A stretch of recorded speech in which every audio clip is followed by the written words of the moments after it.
మహాలయ పౌర్ణమి. భాద్రపద మాస పౌర్ణమిని మహాలయ పౌర్ణమి అని పిలుస్తారు. ఎంతో పవిత్రమైన శక్తివంతమైన రోజు ఇది. ఈరోజు ఏమీ చేయకపోయినా సరే ఈ చెట్టును తాకితే చాలు జన్మల దరిద్రం పాపాలు తొలగిపోతాయి. అత్యంత విశేషమైన శక్తులు మీకు లభిస్తాయి. సమస్త దేవతల అనుగ్రహం మీకు కలుగుతుంది. మరి ఎంతో విశేషమైన ఈ మహాలయ పౌర్ణమి రోజు ఏ చెట్టును తాకితే సకల శుభాలు కలుగుతాయో ఇప్పుడు ఈ వీడియోలో తెలుసుకుందాం. భాద్రపద మాసంలోని కృష్ణ పక్షాన్ని మహాలయ పక్షము అంటారు. మహాలయము అనగా గొప్ప వినాశనము లేక మరణము. పౌర్ణమి తర్వాత రోజు నుంచి అంటే పాడ్యమి నుంచి అమావాస్య వరకు 15 రోజులు పితృపక్షంగా చెప్తారు. పౌర్ణమి నుండి 15 రోజులు పితృదేవతల పూజలకు ఉద్దేశించబడినవి. పితృదోషము అంటే శాపం. గత జన్మలో ఎవరైనా వృద్ధులకు కానీ తల్లిదండ్రులకు కానీ కష్టం కలిగించి లేదా వ్యక్తికి తీవ్రమైన అనారోగ్య సమస్యలు కష్టాలు కలుగుతూ ఉంటే దానికి కారణం ఆ వ్యక్తి యొక్క తల్లిదండ్రులు లేదా పూర్వీకుల చేత చేయబడిన దోషాలు కారణమవుతాయి. పూర్వీకులు చేసిన కొన్ని దోషాల వల్ల వారి తర్వాతి తరం వారు కష్టాలు పాలవుతారు, పితృదోషాలకు గురి అవుతారు. జాతక చక్రంలో ఇటువంటి దోషాలను గుర్తించవచ్చు. పితృదోషాల వల్ల అనేక రకాలైన సమస్యలు కలుగుతాయి.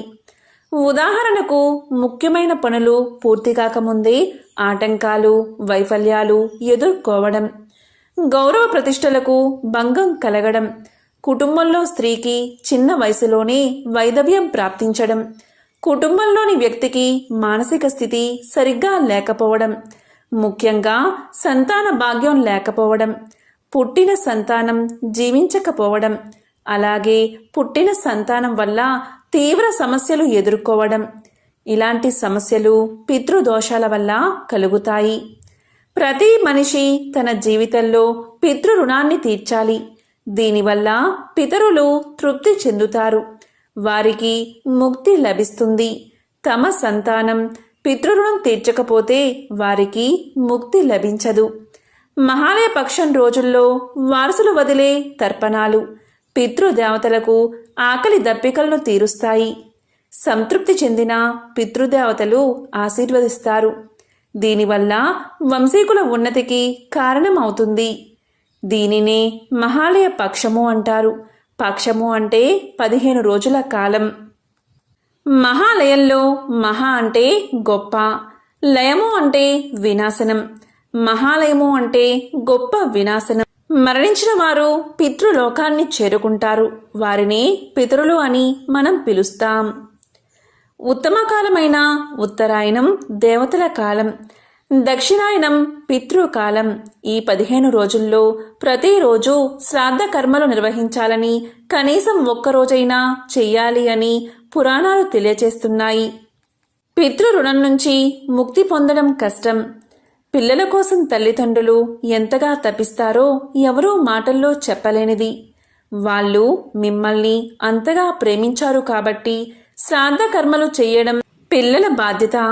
పాడ్యం నుంచి అమావాస్య వరకు ఊర్ధ్వరశ్మి నుంచి పితృప్రాణం భూమిపైన వ్యాపించి ఉంటుంది.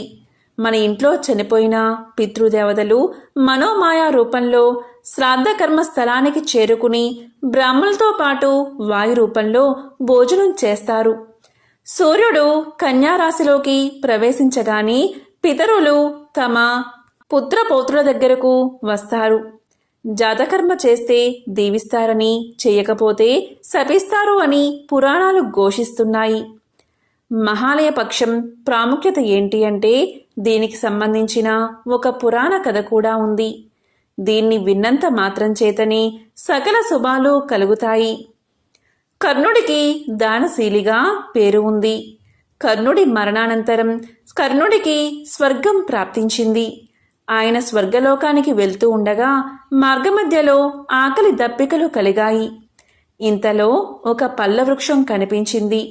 పళ్ళు కోసుకుని తిందామని నోటి ముందు ఉంచుకున్నాడు కర్ణుడు. ఆశ్చర్యం! ఆ పండు కాస్త బంగారపు ముద్దగా మారిపోయింది. ఆ చెట్టు పల్లే కాదు, మిగతా ఏ చెట్టు పళ్ళు కొయ్యబోయినా అదే అనుభవం ఎదురయింది కర్ణుడికి. ఇక లాభం లేదు అనుకుని కనీసం దాహమైనా తీర్చుకుందామని అనిపించి సమీపంలోని నీటిని తీసుకుని దోసెట్లోకి తీసుకుని నోటి ముందు ఉంచుకున్నాడు. ఆ నీరు కాస్త బంగారపు నీరుగా మారిపోయింది. ఇక స్వర్గలోకానికి వెళ్ళాక అక్కడ కూడా అదే పరిస్థితి. దాంతో కర్ణుడు తాను చేసిన తప్పేమిటి, తనకు ఎందుకు ఇలా జరుగుతుంది అని వాపోతూ ఉండగా ఆకాశం నుండి ఇలా వినిపించింది. కర్ణ, నీవు దానశీలిగా పేరుగాంచావు. చేతికి ఎముక లేకుండా దానాలు చేశావు.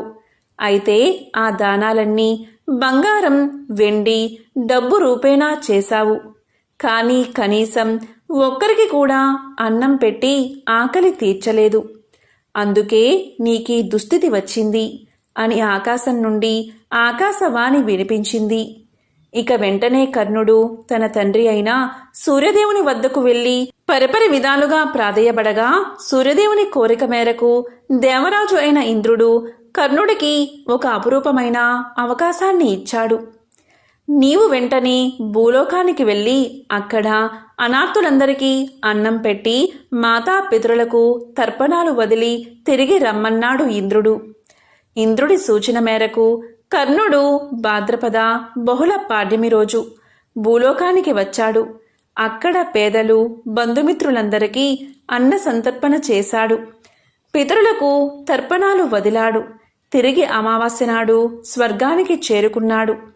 ఎప్పుడైతే కర్ణుడు అన్న సంతర్పణలు, పితృకర్మలు చేశాడో అప్పుడే ఆయన కడుపు నిండిపోయింది, ఆకలి తీరింది.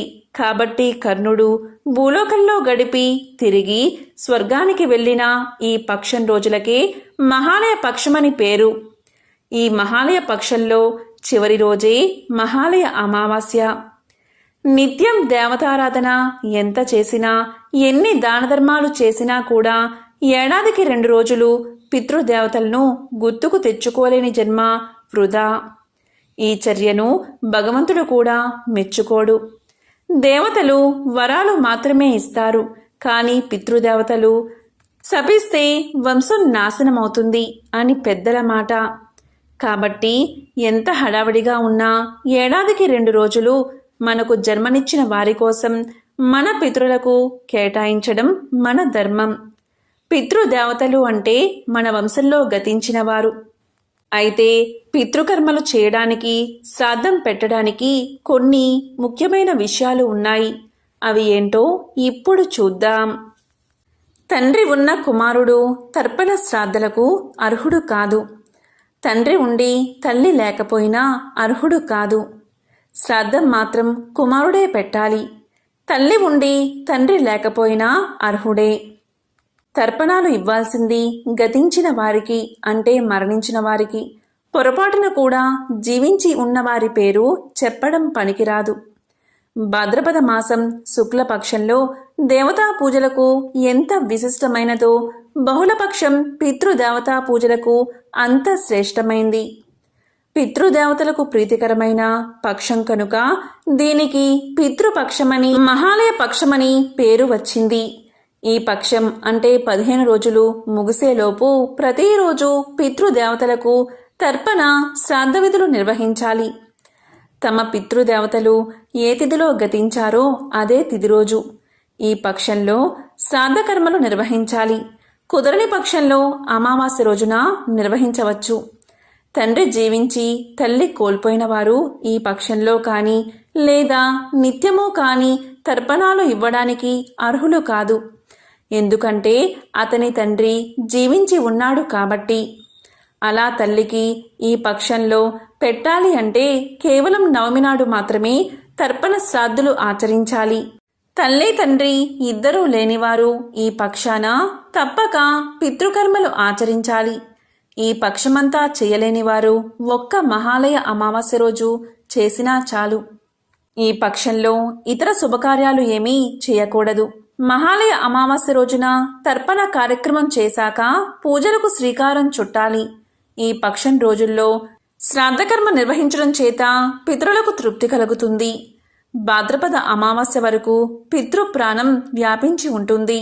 పితరుల ఆత్మను తృప్తిపరచడానికి శ్రద్ధతో అర్పించేదే శ్రాద్ధం. ఆత్మ శరీరాన్ని వదిలి వెళ్ళాక దాని సూక్ష్మాతి సూక్ష్మ అంశం అటో ఇటో తిరుగుతూ ఉంటుంది. వారి వారి కర్మానుసారం లభిస్తుంది. పితృప్రాణం నుంచి మోక్షం పొందడం కష్టం. సూర్యుడు కన్యారాశిలో ప్రవేశించగానే పితృదేవతలు తమ పుత్ర పౌత్రాదుల దగ్గరకు వస్తారట. మహాలయ అమావాస్య నాడు వారు తమ సంతతి ద్వారం దగ్గరే నిలబడతారు. ఆ రోజు వారికి శ్రాద్ధకర్మ నిర్వహించకపోతే దీవెళ్లకు బదులు శపించి వెళ్ళిపోతారట. తమ పితృదేవతల పుణ్యత వివరాలు తెలియని వారు మహాలయ అమావాస్య నాడు శ్రాద్ధదానం తర్పణం ఆచరిస్తారు, ప్రార్థన చేస్తారు. ఇలా చేస్తే సంతాన ప్రాప్తి కలుగుతుంది. ఆదరపూర్వకంగా శ్రాద్ధకర్మతో సంతోషపడితే వారు తమ సంతతి వారి ఆయువు, విద్య, సంతానం సమస్తం కలిగేటట్లు ఆశీర్వదిస్తారు. శ్రాద్ధకర్మలో నువ్వులు, బెల్లంతో చేసిన అన్నాన్ని సమర్పిస్తే ఆ దానం అక్షయమవుతుంది. అన్ని దానాల్లో ప్రధానమైనది అన్నదానం. ఎప్పుడు చేసినా మంచి ఫలితాల్ని ఇస్తుంది. కానీ ఈ మహాలయ పక్షంలో చేసే అన్నదానం వల్ల అనంతకోటి ఫలాలు కలుగుతాయి. అలాగే మకా నక్షత్రం పితరులకు సంబంధించింది. ఈ నక్షత్రం రోజు చేసే శ్రాద్ధకర్మలు అక్షయ ఫలితాన్ని ఇస్తాయి. ఆర్థిక భారం వల్ల శ్రాద్ధకర్మలు చేయలేకపోతే పితృపక్షంలో కేవలం శాకాలతో శ్రాద్ధం నిర్వహించవచ్చు. అది కూడా వీలు కాకపోతే గోవుకు పశుగ్రాసం తినిపించవచ్చు. అది చేయలేని వారు ఒక నిర్జల ప్రదేశంలో కూర్చుని అపరాహ్న సమయంలో 2 చేతులు జోడించి ఆకాశంపైకి ఎత్తి పితృదేవతలకు నమస్కారం చేయవచ్చు. శ్రాద్ధ కర్మల చేత పితృదేవతలకు సంతోషం కలిగించిన వ్యక్తికి భౌతికంగా సుఖ సంతోషాలు, పరలోకంలో ఉత్తమ గతులు లభిస్తాయని శాస్త్రాలు చెబుతున్నాయి. పౌర్ణమి తర్వాత రోజు నుంచి పితృపక్షం ప్రారంభమవుతుంది. పితరులను ఆరాధించడానికి ముందు ఈ మహాలయ పౌర్ణమి రోజు ముందుగా గణాధ్యక్షుడైన వినాయకుణ్ణి ఆరాధించాలి. ఈ పౌర్ణమి రోజు చంద్రుడి నిండుగా 16 కళలతో ఆకాశంలో విరాజిల్లుతూ ఉంటాడు. ఈ రోజు మహాశివుణ్ణి అలాగే గణేశుడికి ప్రత్యేక పూజలు చేయాలి. ఈ రోజుతో గణేశ నవరాత్రులు ముగుస్తాయి కనుక ఈ పౌర్ణమి రోజు విఘ్నేశ్వరుడి ఆలయానికి వెళ్లి 11 దోసకాయలను స్వామికి సమర్పించండి. ఎందుకంటే విఘ్నేశ్వరుడికి దోసకాయలు అంటే చాలా ఇష్టం. గణపతి గజముఖాన్ని కలిగి ఉంటాడు. ఏనుగుకు దోసపళ్ళు అంటే ఇష్టం. అందుకే ఈ పౌర్ణమి రోజు వినాయకుడికి దోసపళ్ళు సమర్పిస్తే ఆయన ఎంతో సంతోషిస్తాడు. ఈ దోసపళ్ళను స్వామికి నైవేద్యంగా పెట్టి తరువాత ఇంట్లోని వారందరూ భుజించండి. ఇలా చేస్తే ఆ స్వామి యొక్క పరిపూర్ణ అనుగ్రహం మీకు కలుగుతుంది. చేసే పనుల్లో ఆటంకాలు ఉంటే అవి తొలగిపోతాయి. ఈ రోజు అంటే ఈ మహాలయ పౌర్ణమి రోజు, భాద్రపద మాస పౌర్ణమి రోజు ఉమామహేశ్వర వ్రతాన్ని కూడా ఆచరిస్తారు. చాలామంది మహిళలు ఈ వ్రతాన్ని భక్తి శ్రద్ధలతో చేస్తారు. ఎందుకు అంటే ఈ వ్రతాన్ని ఆచరించడం వల్ల దీర్ఘ సుమంగళి ప్రాప్తం సంపాదించుకోవచ్చు. ఈ వ్రతాన్ని ఆచరించడం వల్ల సత్సంతానం కలుగుతుంది, అదృష్టం వరిస్తుంది. ఈ వ్రతాన్ని ఆచరించే రోజు శివపార్వతుల చిత్రపటాన్ని ఏర్పాటు చేసుకోండి. ధూపం, దీపం, పువ్వులు సమర్పించండి. ఈ రోజు ఏమీ చేయలేని వారు శివపార్వతుల చిత్రపటం దగ్గర ఆవు నెయ్యితో దీపారాధన చెయ్యండి. మారేడు ఆకును అంటే బిల్వపత్రాన్ని శివపార్వతుల ఫోటో ముందు ఉంచండి. ఒక్క బిల్వదళాన్ని శివుడికి సమర్పిస్తే చాలు. ఈ ప్రపంచంలో ఉన్న అన్ని పువ్వులతో, అన్ని పత్రాలతో స్వామిని పూజించిన మహాఫలితం మీకు కలుగుతుంది. ఈరోజు గోవుకు తప్పనిసరిగా ఆహారాన్ని తినిపించండి. ఇలా చేస్తే సమస్త దేవతల అనుగ్రహం మీకు లభిస్తుంది. మీకు దగ్గరలో వేప చెట్టు ఉంటే ఆ చెట్టు దగ్గరకు వెళ్ళి చెంబుడు నీళ్లను వేప చెట్టుకు పోసి దీపారాధన చెయ్యండి. వేప చెట్టు సాక్షాత్తు లక్ష్మీ స్వరూపం. మన హిందూ సాంప్రదాయంలో వేప చెట్టుకు ఎంతో ప్రాధాన్యత ఉంటుంది. వేప చెట్టును సాక్షాత్తు లక్ష్మీదేవిగా మనం భావించి ప్రతిరోజు పూజలు చేస్తూ ఉంటాం. అలానే ప్రతిరోజు ఉదయం లేవగానే వేప చెట్టును చూస్తే ఆ రోజంతా శుభం కలుగుతుందని అందరూ నమ్ముతారు. వేప చెట్టు అంటే సాక్షాత్తు లక్ష్మీదేవి. వేప చెట్టును హెర్బల్ డాక్టర్ ఆఫ్ ఇండియా అని పిలుస్తారు. ఎందుకు అంటే వేప చెట్టు ఆకుల నుండి పూత వరకు అన్ని భాగాలు ఔషధాల్లో ఉపయోగిస్తారు. దాదాపు 400 సంవత్సరాల క్రితం నుండి ఆయుర్వేదంలో వాడుతున్నారు. వేప చెట్టును సర్వరోగ నివారణగా పిలుస్తారు. వేప చెట్టు గాలిలోని వైరల్ బ్యాక్టీరియాను నశింపచేసి మనకు ఆరోగ్యాన్ని పెంచుతుంది. మన తెలుగు సంవత్సరాది ఉగాది రోజు వేపపూత బెల్లంతో చేసిన ఉగాది పచ్చడి తినాలని శాసనాలు చెబుతున్నాయి. అంటే వేపపూత బెల్లం కలిపి తినడం వల్ల మనిషి శరీరం వజ్రంగా మారుతుంది. అంత ఆరోగ్యాన్ని మనకు ప్రసాదిస్తుంది. వేప పుల్లతో దంతాలు తోమితే సమస్త దంత సమస్యలు తొలగిపోతాయి. ఇలా దంతాలు తోమే సమయంలో ఆ ఆకుల రసం పొట్టలోకి వెళ్లడం వల్ల లోపల ఉన్న చెడు అంతా బయటకు పోతుంది. అంతర్గత అవయవాలు ఆరోగ్యంగా పనిచేస్తాయి. అంతేకాదు పళ్ళు తెల్లగా దృఢంగా మారతాయి. మీకు 100 సంవత్సరాలు వచ్చినా దంతాలు దృఢంగానే ఉంటాయి. అమ్మవారు సోకినప్పుడు వేపాకుల మీద పడుకోబెడితే నయమవుతుంది. వేప చెట్టు గాలిలోని కాలుష్యాన్ని నివారించి మనకు చక్కటి ఆరోగ్యాన్ని ఇస్తుంది. వేప చెట్టు సమీపంలో ఎవరైతే నివసిస్తారో అలాంటి వారికి ఎటువంటి వ్యాధులు దరిచేరవు. వారానికి ఒకసారి పరగడుపున 7 వేప చిగుళ్లు నూరి ఉండచేసి మింగి 1/4 కప్పు పెరుగు సేవిస్తే కడుపులో మరియు పేగుల్లోని వివిధ రకాల క్రిములు చనిపోతాయి. వేప చిగుళ్ళు పసుపు సమానంగా కలిపి లేపనం చేస్తే దురదలు దద్దుర్లు నయమవుతాయి. కాబట్టి వేప చెట్టు అంత గొప్పది అని పరిశోధనలు కూడా తెలియచేస్తున్నాయి. ప్రపంచంలోని శాస్త్రవేత్తలంతా వేప చెట్టుపై అనేక పరిశోధనలు చేసి ఇంతకు మించిన చెట్టు ఈ భూమండలంలోనే లేదని ఎంతో గొప్పగా చెప్పారు. అంత విశేషమైనది వేప చెట్టు మహిమ. వేప చెట్టు సాక్షాత్తు లక్ష్మీ స్వరూపం. కాబట్టి ఎవరైతే వేప చెట్టును చూసి నమస్కారం చేసి ఈ ఒక్క మాటను అనుకుంటారో అలాంటి వారికి లక్ష్మీ అనుగ్రహం తప్పకుండా కలుగుతుంది. ఆ మాట ఏంటి అంటే ఓం లక్ష్మీ నారాయణాయ నమః అనే మాటను 3 సార్లు అనుకుంటే చాలు. ఆ అమ్మవారి అనుగ్రహం మీకు కలిగి రుణ సమస్యలు ఆర్థిక ఇబ్బందులు తొలగిపోతాయి. సమస్త శుభాలు కలుగుతాయి. వేప చెట్టు మహత్యం విన్నా చెప్పినా చదివినా మీ ఇంట్లో అన్ని శుభాలే కలుగుతాయి. సకల ఐశ్వర్యాలు కలుగుతాయి. వేప చెట్టు కనబడితే ఈ ఒక్క మాట అనండి చాలు.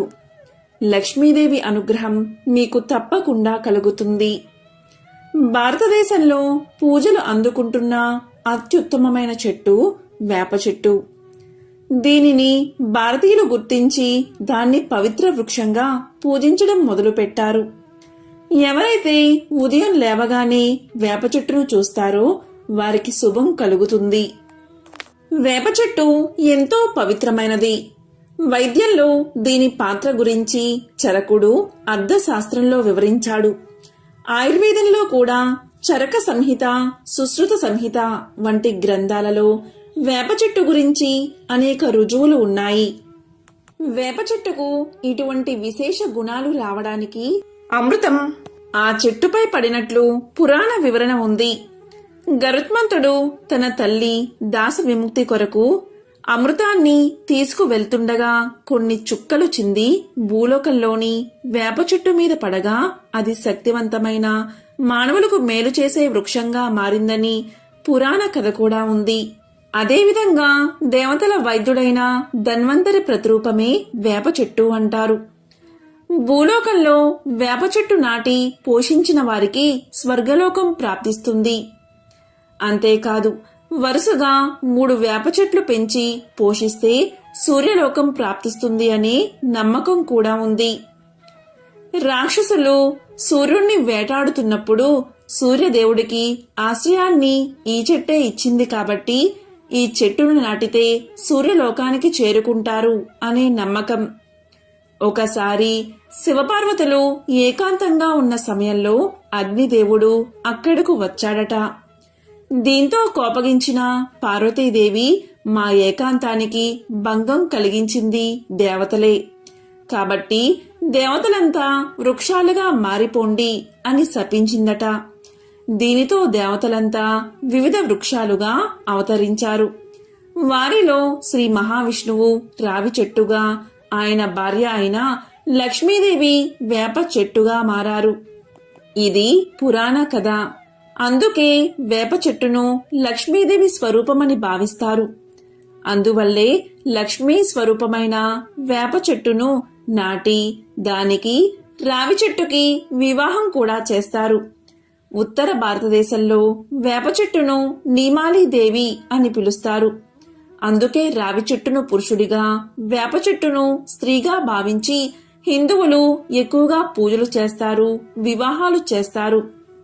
ఇలా జంట వృక్షాలను పూజిస్తే దాంపత్య దోషాలు తొలగిపోతాయని, దాంపత్యం అన్యోన్యంగా ఉంటుందని శాస్త్రాలు కూడా చెప్తున్నాయి.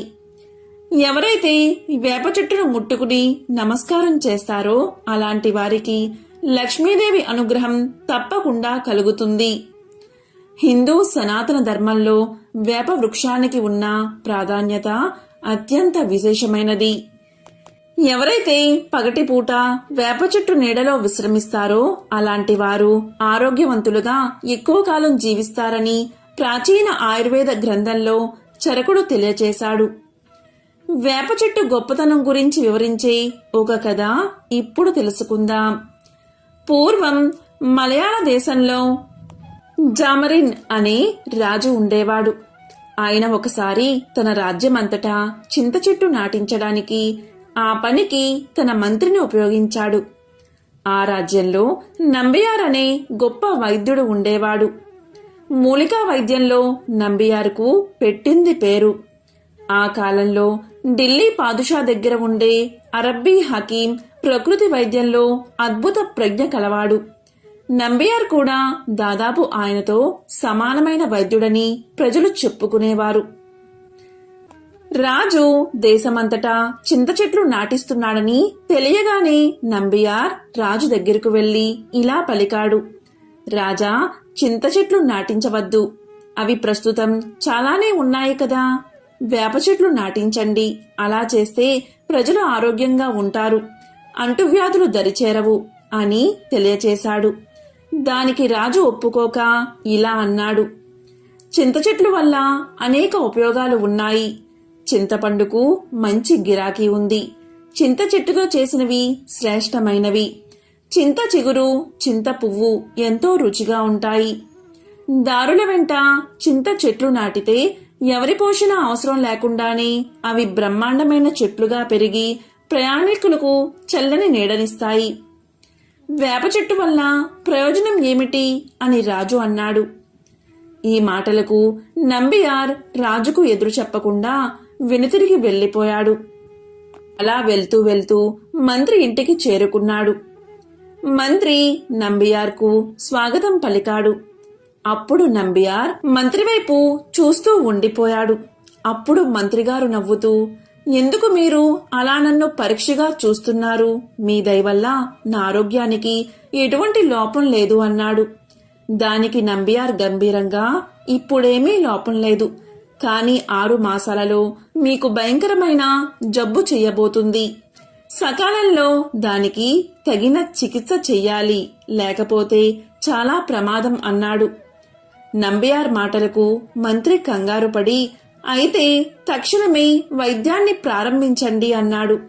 దానికి నంబియార్ ఇలా పలికాడు: ఈ వ్యాధి వైద్యానికి లొంగేది కాదు. మీరు వెంటనే బయలుదేరి ఢిల్లీలో పాదుషా దగ్గర ఉండే హకీంని చూడడం మంచిది అన్నాడు. దానికి మంత్రి ఇలా అన్నాడు: అంత దూరం ఏదో విధంగా కష్టపడి వెళ్తే మాత్రం ఆయన నన్ను సరిగ్గా చూస్తాడా అన్నాడు. దానికి నంబియార్ ఇలా అన్నాడు: హకీం గారికి అటువంటి తేడాలేమీ లేవు. ఆయన ఎంత పేదవాడు వచ్చినా ధనవంతుడు వచ్చినా ఒకేలా ఆదరిస్తాడు. మీరు వెంటనే బయలుదేరడం మంచిది అన్నాడు. వ్యాధి విషయంలో నంబియార్ చెప్పిన మాటలకు తిరుగులేదు కాబట్టి మంత్రి సెలవు తీసుకుని ఢిల్లీకి ప్రయాణమయ్యాడు. ఆయన బయలుదేరే సమయంలో నంబియార్ ఒక సలహా ఇచ్చాడు. మీరు దారిలో ప్రయాణం చేసే సమయంలో చింత చెట్టు నీడలోనే విశ్రమించండి. చింత చెట్టు తోపుల్లోనే పడుకోండి. చింత చెట్టు పుల్లతోనే దంతాలు తోముకోండి. మీ వంట చింత చెట్టు కట్టెలతోనే చేయించుకోండి అన్నాడు. ఇక మంత్రి నంబ్యార్ ఇచ్చిన సలహాను అక్షరాలా పాటిస్తూ తన సపరివారంగా ఢిల్లీకి ప్రయాణమయ్యాడు. ఇంకా ఢిల్లీకి చేరే లోపలే ఆయన ఆరోగ్యం పాడవడం ప్రారంభమైంది. బలహీనత ఏర్పడింది. శరీరం చిక్కి పాలిపోసాగింది. ఆహా, నంబియార్ ఎంత తెలివైన వైద్యుడు! ఈరోజు వచ్చిన అనారోగ్యాన్ని ఆ రోజే పసిగట్టాడు అనుకుంటూ మంత్రి అత్యంత అనారోగ్య పరిస్థితుల్లో ఢిల్లీకి చేరుకున్నాడు. ఆయనకు హకీం గారి దర్శనం చాలా సులువుగా లభించింది. మంత్రి చెప్పిందంతా విని హకీం ఈ విధంగా అనుకున్నాడు. చింత చెట్ల వల్ల ప్రయోజనం లేదనే విషయాన్ని రుజువు చేయడానికి నంబియార్ మంత్రిని తన వద్దకు పంపించాడని ఊహించాడు. ఇక మంత్రితో హకీం ఇలా అన్నాడు.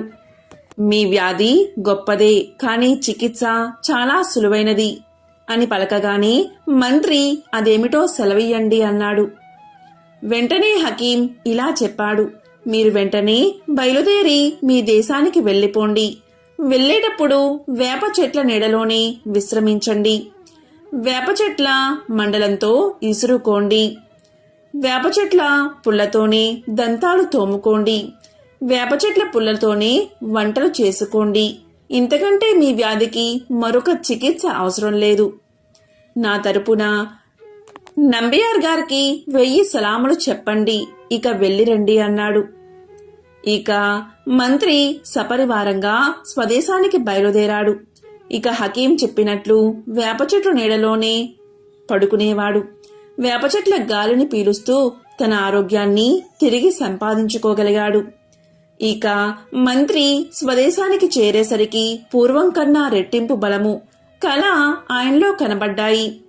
మంత్రి ఇల్లు చేరగానే నంబియార్ ఆయన్ని చూడ్డానికి వచ్చాడు. అప్పుడు మంత్రి తన అనుభవాన్ని నంబియార్తో చెప్పాడు.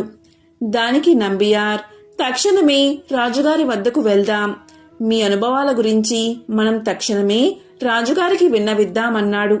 ఇక ఇద్దరూ కలిసి రాజు దగ్గరకు వెళ్లారు. రాజు మంత్రి అనుభవాలు విని ఆశ్చర్యపోయాడు. ఇంతలో నంబియార్ ఇలా అన్నాడు. ఇందులో నా తప్పు చాలా ఉన్నందుకు మీ ఇద్దరూ నన్ను మన్నించాలి. మంత్రిగారికి ఏ జబ్బు లేకుండానే నేను ఆయన్ని ఢిల్లీ ప్రయాణం చేయించాను.